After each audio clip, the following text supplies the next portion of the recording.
नमस्कार, मी अनिल आर जिपकाटे, शिल्पनिदेशक संदाता संत जगनाळे महाराज शासकीय औद्योगिक प्रशिक्षण संस्था नागपूर आपले हार्दिक स्वागत करीत आहे।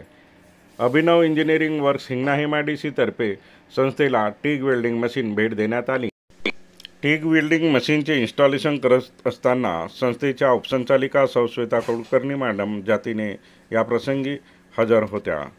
ह्या व्हिडिओमध्ये आपण बघणार आहोत setting of TIG welding machine. Diffusion कंपनीचे सर्व्हिस इंजिनियर शशिकांत पटले सर हे संपूर्ण माहिती समजून सांगत असताना इथे लिहिलेलं बघा तुमचे DW 200 आहे। DW म्हणजे या कंपनीचा मॉडेल नंबर झाला आणि मार्केटमध्ये 200, 300, 400 असं 1000 एम्पियर पर्यंत मशीन येते। म्हणजे 200 एम्पियर सगळ्यात कमी रेंजची मशीन म्हणजे एम्पियरच्या नुसार। याच्यामध्ये AC DC आणि DC असे दोन टाईपचे वेल्डिंग होते टिगमध्ये। ॲल्युमिनियम वेल्डिंग, कॉपर वेल्डिंग ह्या वेल्डिंग करण्यासाठी स्टेनलेस स्टील वगैरे। MS ला तर आपण इलेक्ट्रॉनिक वेल्डिंग करतो, काही प्रॉब्लेम नाही, त्याच्यात काही गरज नाही। SS आणि MS ॲल्युमिनियम वेल्डिंग आणि टिग वेल्डिंग।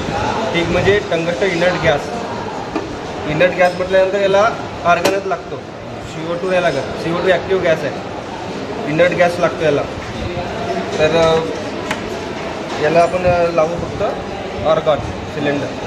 CO2 मध्ये वेल्डिंग शिल्डिंग होणार नाही व्यवस्थित, म्हणजे ते ब्लॅकेज आणि ब्लो होल्स येतात, त्याच्यामुळे ऑर्गनच लावला लागतो। हा शेड बघायचा कधी पण येल्लो आणि ग्रीन। येल्लो आणि ग्रीन कुठे बी दिसला तुम्हाला एकाच शेडवर दोन कलर दिसले तो अर्थिंग समजायचं। हा ब्लॅकही होऊ शकते, हा रेड, हा ब्राऊन आहे, हा रेड पण होऊ शकतो।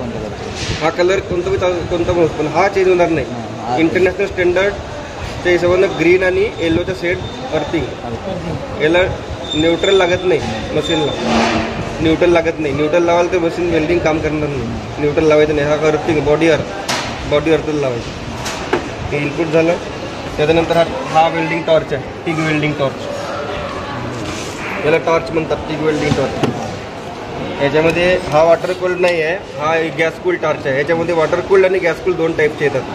तसं हा गॅस कूल्ड असल्यामुळे, आणि ते सांगतो 200 एम्पियरपर्यंत तुम्हाला वॉटर कूल लावायची गरज नाही, म्हणजे वॉटर कूल टॉर्च लावायची गरज नाही 200 एम्पियर यूज करेपर्यंत।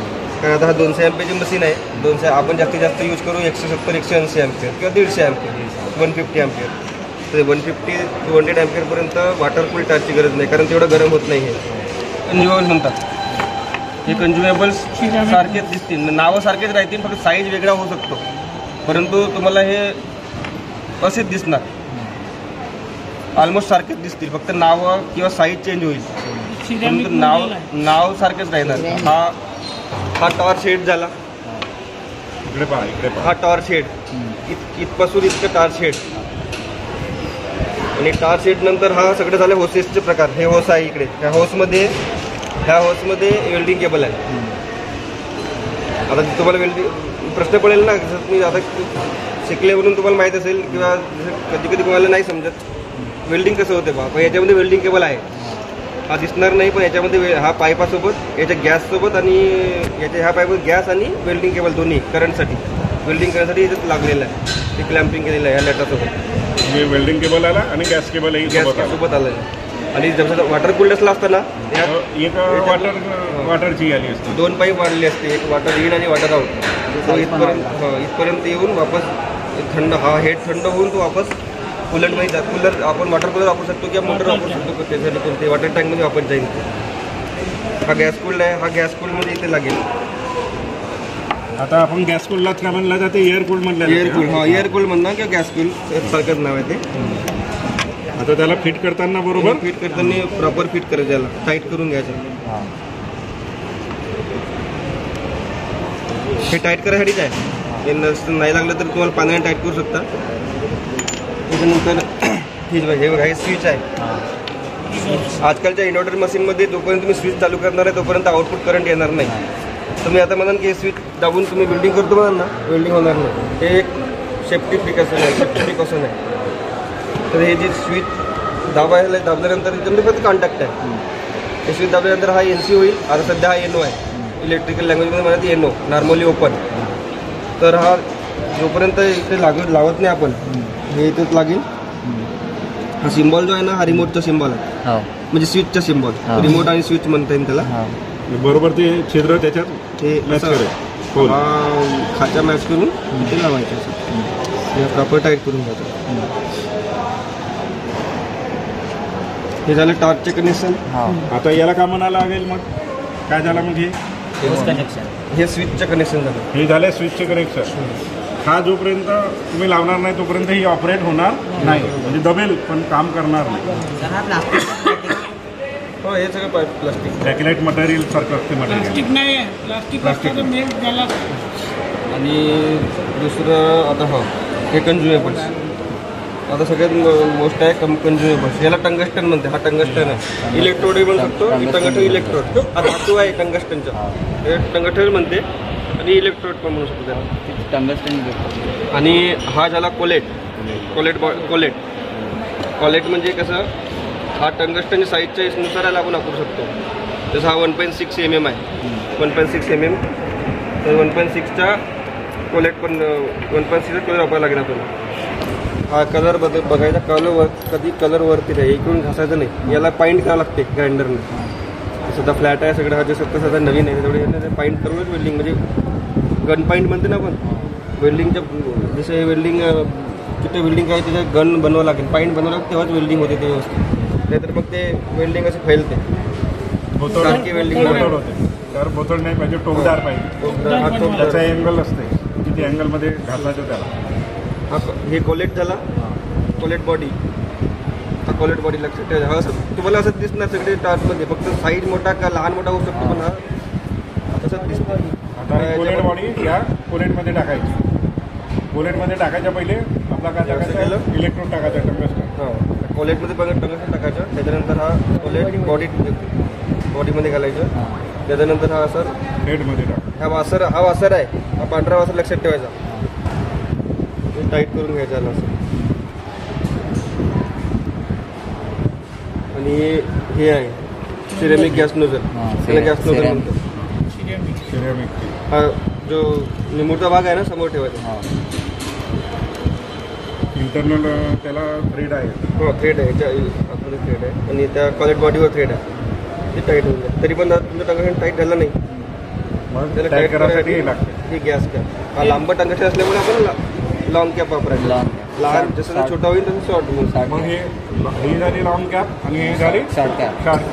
ही शॉर्ट कॅपचा योग कधी करणार आपण? काय टंगस्टन इलेक्ट्रोड खतम होत नाही, पण आपण ग्राइंडिंग करतो तर हळूहळू खर्च होईल. तर तेव्हा मग याची लांबी कमी झाली तर मग टाईट कशाने करायचा, तर शॉर्ट कॅपला करायचा. ही लावायची नाही. हा समजा आता याचा अंदाजे कसा अंदाज असते, 5 ते 7 mm बाहेर ठेवायचा याला, नोझलच्या बाहेर. असं इतकं वेळ चालतं. ही झाली असेंब्ली टॉर्च ना. समजा ही आर्क मशीन असती ना, तर इथे हा जो केबल आहे हा इथे लावा लागला असतो. म्हणजे ते उलटं होते. आर्क मशीनमध्ये सीसी मशीनमध्ये काय होते, टिक करताना उलटा पोलॅरिटी करावं लागते. म्हणजे स्ट्रेट पोलॅरिटी आणि रिव्हर्स दोन असते. वेल्डिंगचे पोलॅरिटी 2 असतात, स्ट्रेट आणि रिव्हर्स. निगेटिव्हला आणि पॉझिटिव्ह पाहिजे त्याला रिव्हर्स पोलॅरिटी. ते स्ट्रेट नाही, ते रिव्हर्स पोलॅरिटी झाली. नॉर्मली रिव्हर्स पोलॅरिटी वेल्डिंग होते, ते पण वेल्डिंग होते आणि रिव्हर्स पोलॅरिटीमध्ये होते. परंतु टिक करताना त्याची पोलॅरिटी चेंज होते. स्ट्रेट पोलॅरिटीमध्ये वेल्डिंग होते टिक करताना. कधी लक्षात ठेवायचं. कोण तुम्ही गेले समजा इंडस्ट्रीमध्ये काम करायला, कोणी म्हटलं की वेल्डिंग करणार कनेक्शन तुम्हाला करावं लागेल. कुठे दुसरा माणूस येणार नाही, कोणी सांगणारं पण नाही ना. एकदा म्हणजे आपण DCEN लावू का DCSP लावू? DCSP म्हणजे काय पाहिजे, पॉझिटिव्हला पाहिजे. पॉझिटिव्हमध्ये स्ट्रेट पोलॅरिटी, पॉझिटिव्हमध्ये तुम्हाला अर्थिंग लावावं लागेल. गरम झाल्यानंतर मग कमी पण करू शकतो. गरम पण करून सध्या इन्सुलेटर स्विच आहे. आता टिकवर आहे. हा झाला आर्थिंग म्हणजे आपलं ते होल्डर, इलेक्ट्रोड होल्डर नाही का, रॉड चालू आहे. आणि टिक वेल्डिंग इतकंच आहे याच्यामध्ये. आणि गॅस सगळं डिपेंड करेल. आता जसं आता हा पॅक आहे, याच्यात बाहेरची हवा येत नाही ना, तर गॅस कमी राहील. 10 पर्यंत ठेवायचं. ते ओपन आहे, गॅस जास्त लागतो. ओपन असलं गॅस जास्त लागतो, कारण अर्धा गॅस वातावरणात मिसळून जातो. त्याच्यामुळे बघूया दवा ग्लास इकडे फ्लो समजते आपल्याला गॅस येतात. बॉल बघायचा. इथे इथे बॉल दिसतो तो 5, 10, 15 मिनिटं. पहा आता तिकडे दाखव, तिकडे जवळ दाखव. बघा मी स्विच सोडली आहे तर काय येत आहे, गॅस बंद झाली. झिरोवर स्विच येतो, सोडल्यानंतर गॅस बंद झाली. झिरोवर येतो. फ्लो मीटर मधला जो बॉल आहे तो खाली येत आहे. आणि बघा दाबतोय स्विच वर गेला. हा रेग्युलेटर आहे. इथून कमी जास्त करू शकता तुम्ही, कमी जास्त इकडे आणि कमी रेग्युलेटर जास्त. तो स्क्रूवरून कमी जास्त आपण करू शकतो. हा लक्षात आहे? प्रेशर दाखवतो सिलेंडरमध्ये किती प्रेशर आहे आता सध्या. हा प्रेशर गेज आहे आणि हा रेग्युलेटर आहे कमी जास्त करायसाठी आपल्याला आउटपुट किती पाहिजे. आता बघा मागच्या इकडे कनेक्शन एकदा बघून घ्या म्हणजे काय आहे. बघा या सिलेंडर मशीनला सिलेंडरमधून पाईप आला, हा मागे लागला इथे गॅसच्या कनेक्शनला. पोस्ट पाईप आहे आणि एक हा पॉवर केबल आहे. आहे पॉवर केबल सरांनी सांगितला होता आहे ना. आणि हा फॅन आहे इथं. येलो आणि काय असते ग्रीन कलरचा कुठं लावायचा, अर्थिंगला, तो चुकवायचा नाही. आणि बाकी मग ते दोन चेंज झाले तरी चालते. याला काय म्हणतो आपण, हे काय एवढा केबल जो आहे त्याला काय म्हणतो, होस पाईप असेंबली.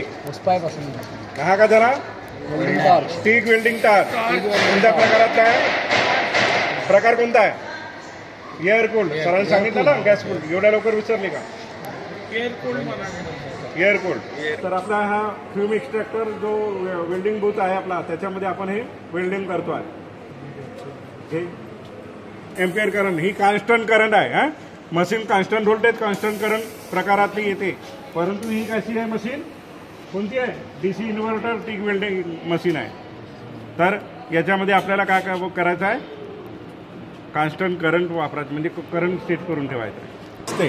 हा जो तुमचा टंगस्टन इलेक्ट्रोड आहे, किती MM बाहेर पाहिजे, 5 ते 7 MM एवढा बाहेर पाहिजे. याला काय करायचं, आपण काय करतो, टोकदार बनवतो आहे ना.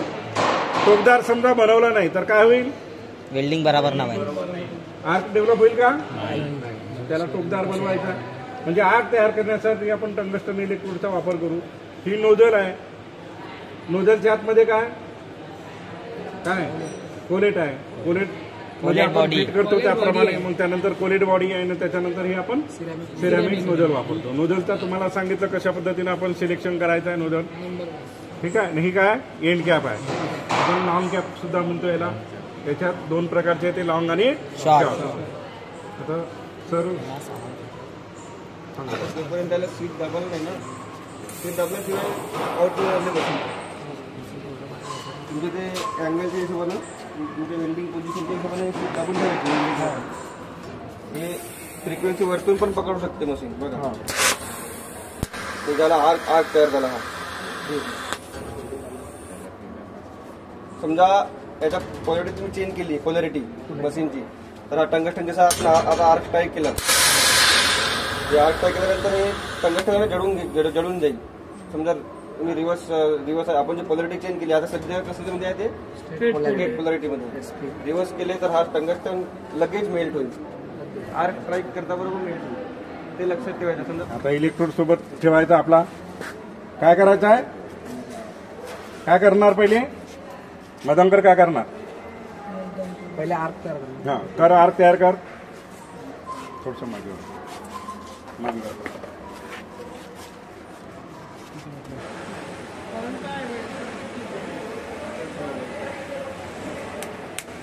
हळवत आहे करंट. नाही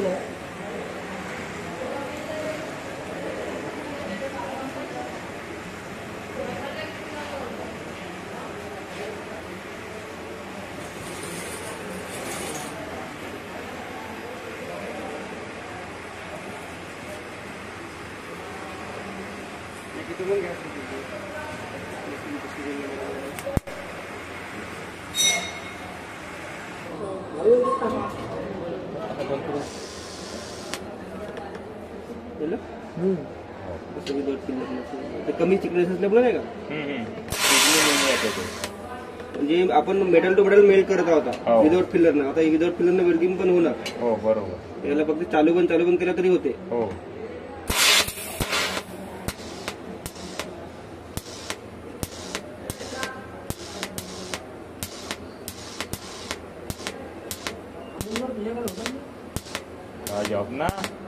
हो म्हणत आहो ना मी. अशी वेल्डिंग करू शकतो आपण विदाउट फिलरला पण वेल्डिंग होते. विदाउट फिलर पण वेल्डिंग होतं. तुम्ही फिलरचा वापरांत हा जोडून जाईल ना.